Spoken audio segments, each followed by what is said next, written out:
RR International School, a tradition par excellence.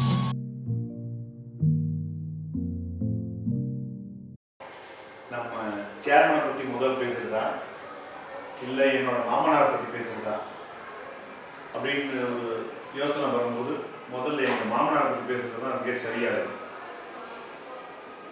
என்னுடைய கல்லூரி படிப்பு MBAவை நான் காலேஜில் போய் படித்து கற்றுக்கிட்டதை விட நேரில் அனுபவத்தில் அவங்க கூட இருந்து நிறைய அனுபவங்களை பார்த்து பழகி அவங்க சொல்ல கேட்டு கற்றுக்கிட்டது ரொம்ப அதிகம். அவங்க ஒரு மிகச்சிறந்த கடினமான உழைப்பாளி. அவர் அளவுக்கு யாருமே உழைக்க முடியாது, வேலை செய்ய முடியாது, சிந்திக்க முடியாது.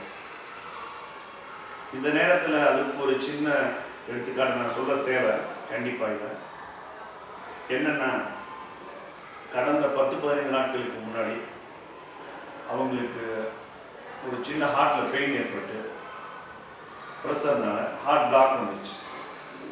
சில பல டாக்டர்கிட்ட போய் அப்போலோ ஹாஸ்பிட்டலில் எப்படி என்னன்னு கேட்கும்போது கண்டிப்பாக ஓப்பன் ஹார்ட் சர்ஜரி தான் பண்ணணும், பண்ணால் தான் சரியாக இருக்கும்.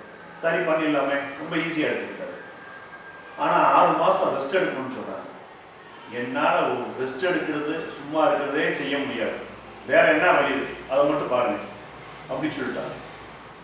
வேற வழியே இல்லைன்னு யோசிச்சு அதுக்கு மேலே இருக்க பெரிய டாக்டர்களை பார்த்து கேட்டு சொல்லும்போது தேவைப்பட்டால் ஸ்டண்ட்டு வைக்கலாம், 6 ஸ்டண்ட்டு வச்சு நம்ம ட்ரை பண்ணி பார்க்கலாம், ஆனால் அது எந்த அளவுக்கு சரியாக வரும்னு தெரியல அப்படி சொல்கிறாங்க.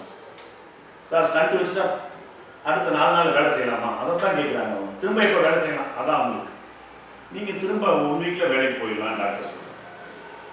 சரின்னு சொல்லி நாங்கள்லாம் பயத்தோடையும் ரொம்ப மன வருத்தத்தோடையும் சென்னை அப்போலோவில் அவங்களுக்கு நாங்கள் ஸ்டண்ட்டு வச்சோம். 6 ஸ்டண்ட்டு வச்சு முடிச்சு அவங்க ஐசியூவில் இருக்காங்க. முதல் நாள் நாங்கள் யாருமே பார்க்க அலோ பண்ணல. மறுநாள் ஈவினிங் 5 to 6 தான் பார்க்க அலோ பண்ணுறாங்க. அந்த நேரத்தில் 5 மணிக்கு அவரை பார்க்கணும்னு சொன்னோம். எங்களுக்குள்ள ஒரு பதப்பதப்பு, எப்படி இருப்பாரோ என்ன சொல்லுவான்னு சொல்லிட்டு 5 மணிக்கு நாங்கள் உள்ளே போகிறோம். 5:05க்கு நான் உள்ளே போய் அவங்கள பார்க்குறேன். பார்க்கும்போது அவங்க ரொம்ப நார்மலாக கையில் ஒரு பேனா ஒரு பேப்பர் அதை வச்சுட்டு எதுவும் எழுதிட்டு இருக்காங்க. இங்கேருந்து எனக்கு அவர்கிட்ட போகும்போது எனக்கு படப்படப்பாயிடுச்சு.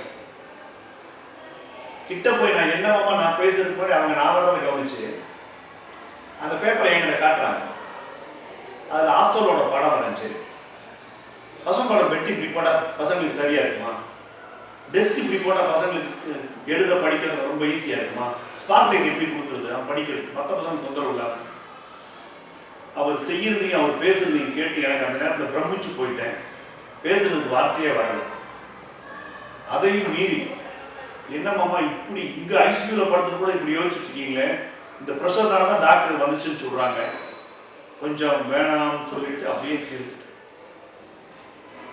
இல்லைங்கய்யா 1500 பேரண்ட்ஸ் நமக்கு சப்போர்ட் பண்ணி அவங்க குழந்தைங்களை கொண்டு சேர்த்துருக்காங்க.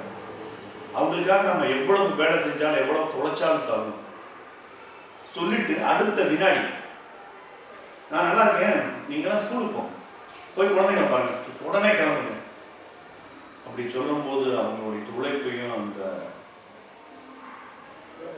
வேகத்தையும் பார்க்கும்போது அது என்னன்னு சொல்றதுன்னு தெரியல. என் கண்கள் மட்டும் தான் கலந்துச்சு. இன்னமும் நாங்கள் அவங்கள பார்த்து நிறைய கற்றுக்கிட்டோம். இன்னமும் நிறைய அவங்கள பார்த்து கற்றுக்கிட்டு இன்னமும் மிகச்சிறப்பான வேலைகளை செஞ்சு நல்ல பேர் அவங்களுக்கு வாங்கி கொடுப்போம்னு இந்த நேரத்தில் நாங்கள் உறுதியெடுத்து